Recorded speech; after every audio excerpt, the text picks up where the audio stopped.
Hey guys, welcome back to Doc Low Talks Comics, and tonight we're going to talk about Good Omens 3, the follow-up to Good Omens 2, which was written by Sir Terry Pratchett and Neil Gaiman, and it was on Amazon. Well, after everything that had gone down with Neil Gaiman back in 24 and 25, then Amazon decided to just go with a one-episode season that was about an hour and a half long in order to wrap all the plot points up. And after watching it, it was very enjoyable. It ended the way that it should have, the way that it only could have, and it might have gotten there a lot sooner with just having one episode rather than having a full season behind it.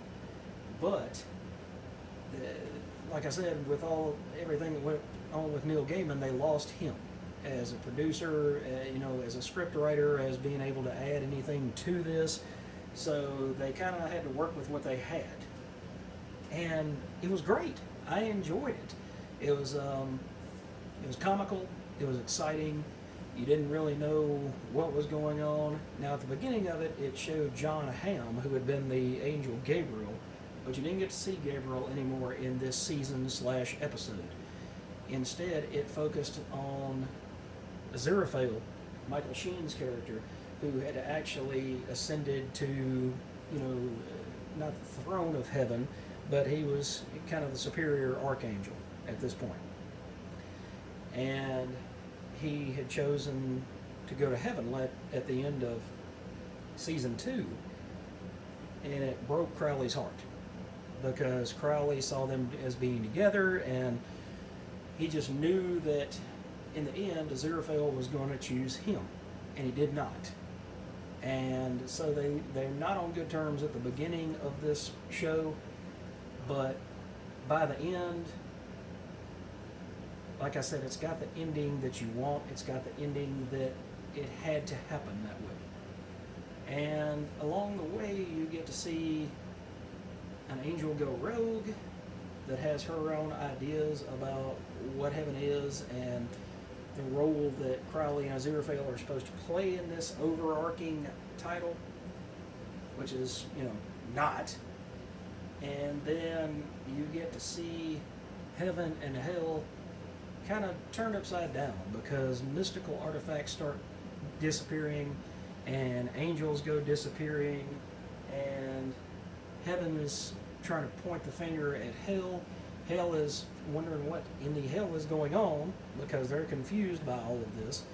And Aziraphale is just trying to find Crowley so that he can make it up to him, so that he can fix what he feels like went wrong. In the midst of all of this, they have lost the child who's now, a teenager, that was supposed to be the second coming, literally, of Jesus. And they're trying to find him so that instead of a judgment that comes along with this child, instead he brings about peace and tranquility. He tries to go about the same message that he did the first time that he came, trying to teach right from wrong, be kind to one another.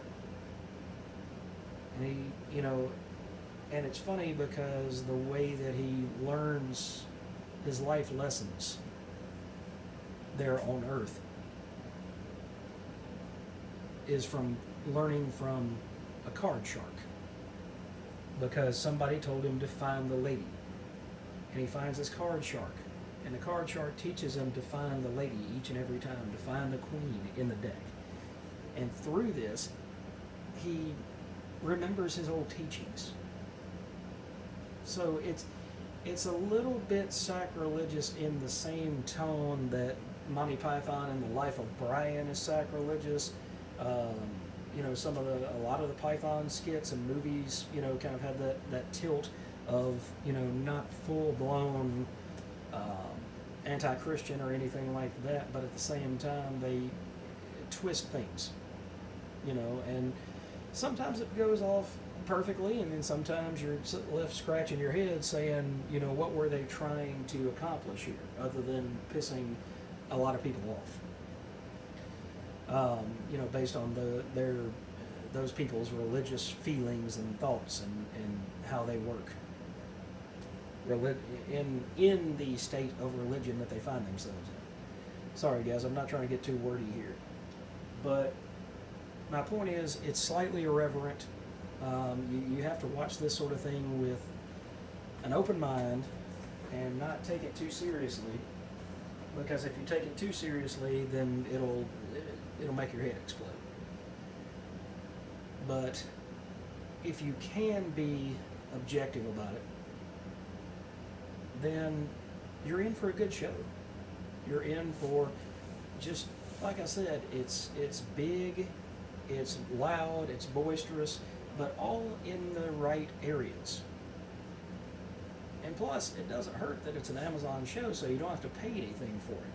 So whether it had been good or bad, I'm going to try to convince my wife at some point soon to let us try to watch this Masters of the Universe movie, and hopefully it goes off better than when we tried to watch Supergirl a couple weeks ago.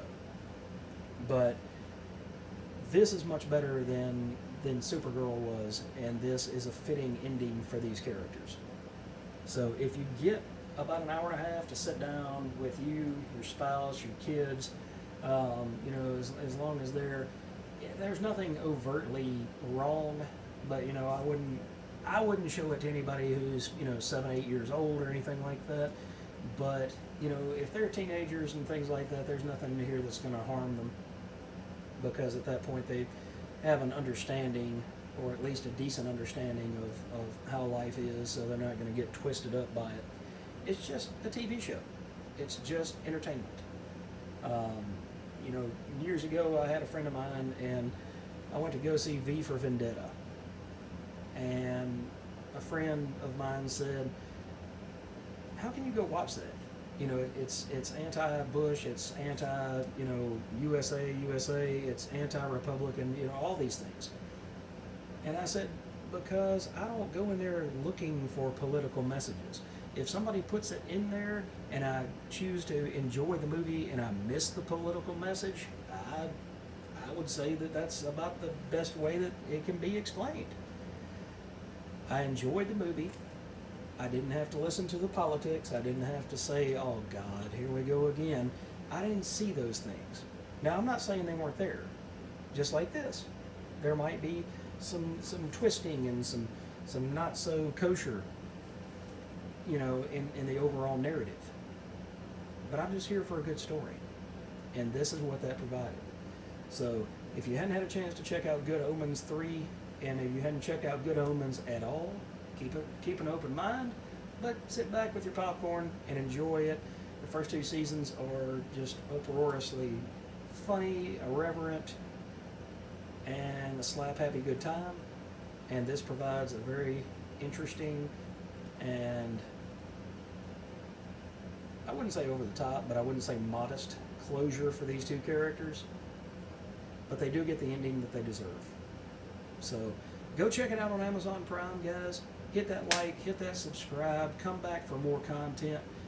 We are now over 300 subscribers, and I've got much more content coming up. Like I said, I'm going to try to watch this Masters of the Universe movie, and I've got more coming on top of that, if the cat would not go on top of my TV remote.